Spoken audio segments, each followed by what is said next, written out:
हिंदुस्तान के इतिहास में अपराध को लेकर कई चर्चित किस्से रहे हैं। कई वो वारदातें और गुनहगार रहे हैं जिन्हें भुलाना आसान नहीं, और जिनकी वारदातों को लेकर देश में अक्सर चर्चाएं होती रहती हैं। और आज के केस डायरी में हम जिस गुनाह और गुनहगारों की वारदात पर चर्चा कर रहे हैं उसे जानकर आप भी हैरान रह जाएंगे।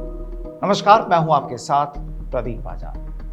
दरअसल आज जब हमने केस डायरी के पन्ने पलटे तो एक हैरान करने वाली कहानी सामने आई। गुनाह की यह कहानी है दो सगी बहनों की और उनकी मां की, और तीनों मां बेटियों ने मिलकर जिस तरह से महाराष्ट्र पुलिस की नाक में दम किया उसे आज भी याद किया जाता है। दरअसल यह खौफनाक कहानी है दो किलर बहनों की, जिनके आतंक से बड़ा कोहराम मचा था। दरअसल बच्चों की हत्या करने वाली ये बहनें किडनैपिंग कर उनकी बेरहमी से हत्या कर देती थी और अपनी सनक में उनके शरीर के साथ हैवानियत करने से भी नहीं चूकती थी। ये कहानी है सीरियल किलर सीमा गावित और उसकी बहन रेणुका शिंदे की।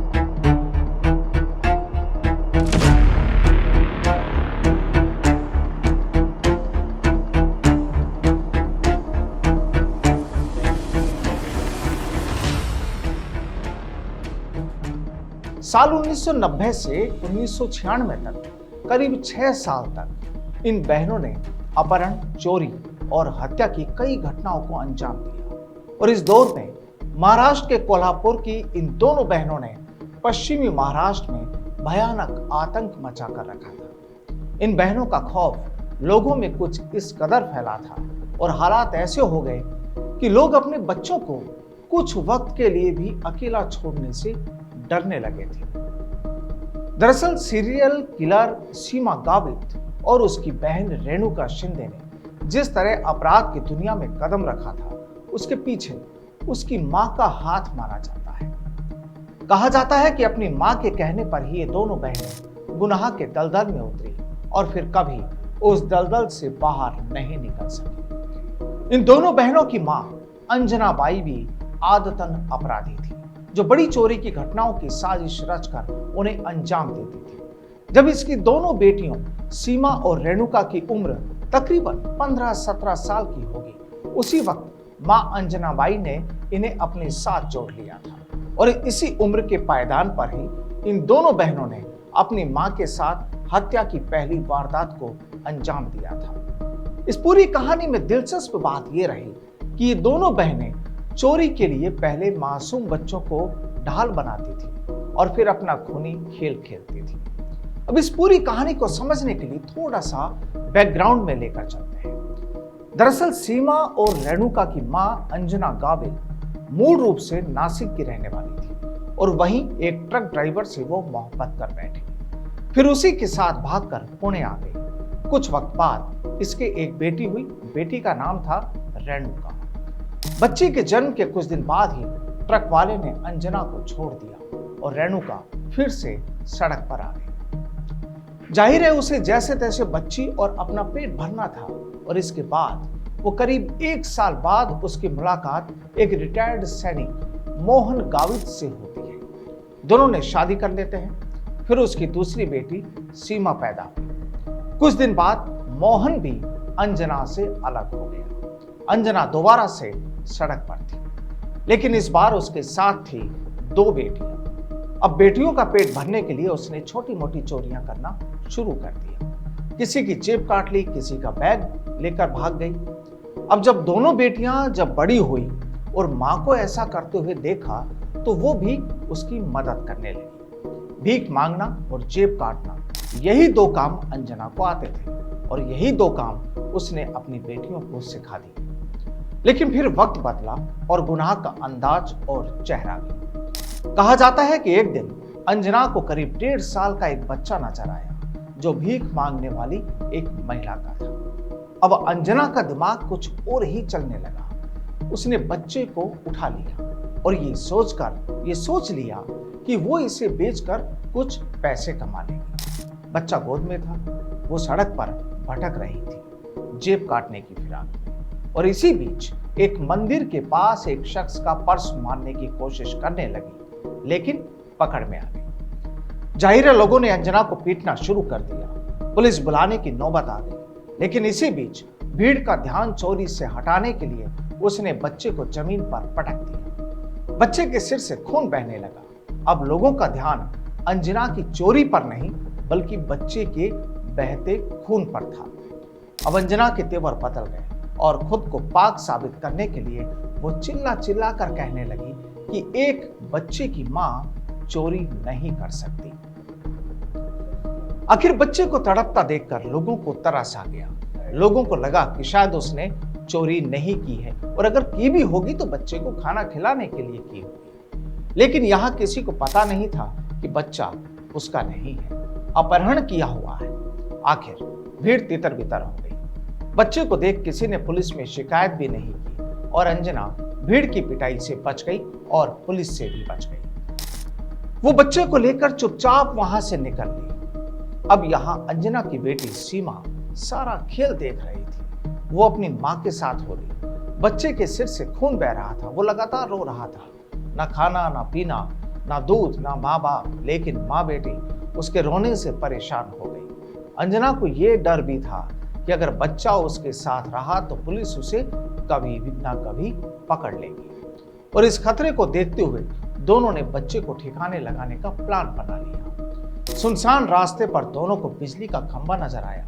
अंजना ने बच्चे के दोनों पैर पकड़कर उसका सिर खंभे पर दे मारा और उसे तब तक मारती रही जब तक वो मर नहीं गया। और फिर बच्चे की लाश को उसने पास में ही कबाड़ के पास डंप कर दिया। इस वारदात के बाद माँ बेटी का यह खेल रुका नहीं, बल्कि तेजी से चल पड़ा और माँ बेटियों ने इसे ही धंधा बना लिया। इस घटना से अंजना को लगा कि बच्चा साथ होगा तो लोगों की सहानुभूति मिलेगी, भीख भी ज्यादा मिलेगी, और अगर चोरी करते वक्त पकड़े भी गए तो बच्चे को देखकर लोग छोड़ देंगे। इसके बाद इन माँ बेटियों का बच्चे चुराने का सिलसिला शुरू हो गया। बच्चों की हत्या करना इनका पेशा बन चुका था। ये ज्यादातर 4 साल से छोटे बच्चों को ही उठाती थी, क्योंकि बड़े बच्चे को हैंडल करना इनके लिए मुश्किल होता।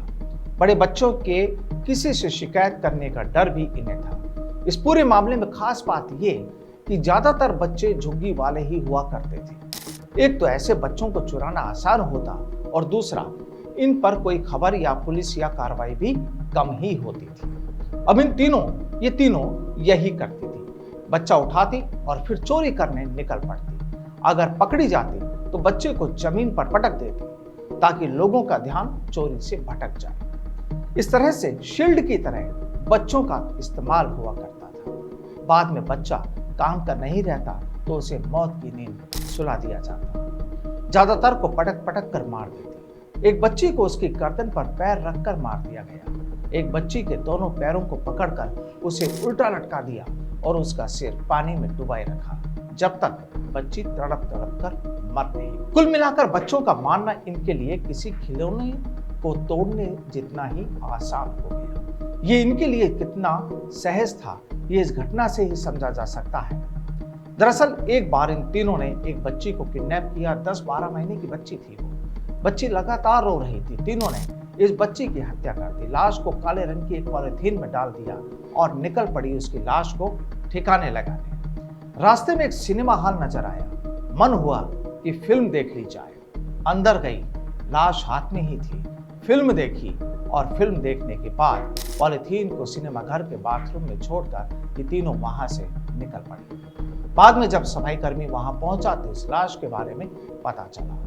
सामने आया कि ज्यादातर बच्चों के रोने पर ये बहनें उन्हें मार देती थी। चोरी में नाकामयाब होने पर भी मासूमों को जान गंवानी पड़ती थी। और खास बात ये कि बच्चों को मारने के बाद शरीर पर घाव बनाकर ये अजीब डिजाइन भी बनाती थी। इस तरह तीनों ने साल 1990 से लेकर 1996 के बीच यानी 6 साल में 42 बच्चों की हत्या कर दी। दरअसल ये पूरी कहानी किसी फिल्मी कहानी से कम नहीं, और वो ऐसे कि अंजना के दूसरे पति मोहन गावित ने, जिसने अंजना को पहले छोड़ दिया था, उसने दोबारा शादी कर ली थी। उसकी पत्नी का नाम था प्रतिभा। उन दोनों की एक बच्ची भी थी, उसका नाम था क्रांति।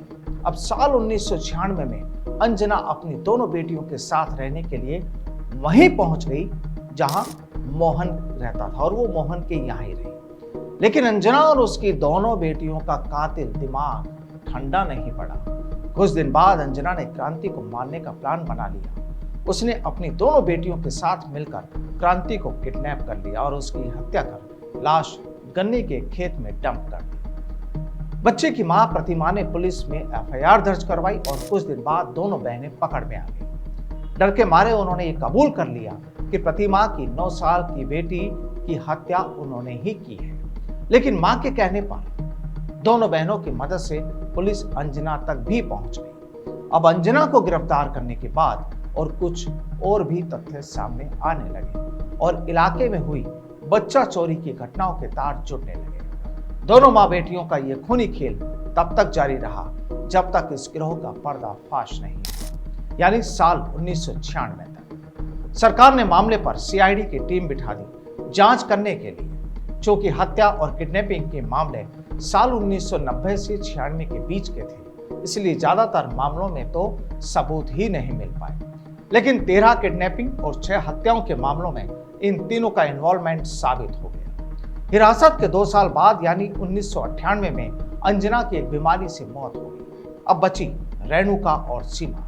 साल 2001 में सेशन कोर्ट ने दोनों बहनों को मौत की सजा सुनाई। इस फैसले के खिलाफ अपील पहुंची हाई कोर्ट में।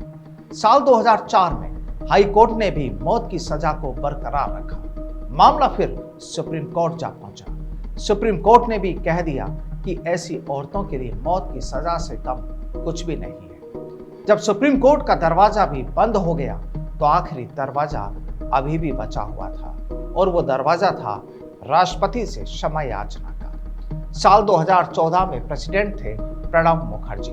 मुखर्जी ने भी दोनों बहनों पर कोई रहम नहीं किया। हालांकि साल 2022 में मौत की सजा को आजीवन कारावास में बदल दिया गया और अब ये दोनों किलर बहनें पुणे के यरवदा जेल में कैद हैं। सीरियल किलिंग का यह केस हिंदुस्तान ही नहीं बल्कि दुनिया के सबसे खतरनाक और दर्दनाक वारदातों में एक था। बहरहाल आज की केस डायरी में इतना ही। दीजिए इजाजत। नमस्कार।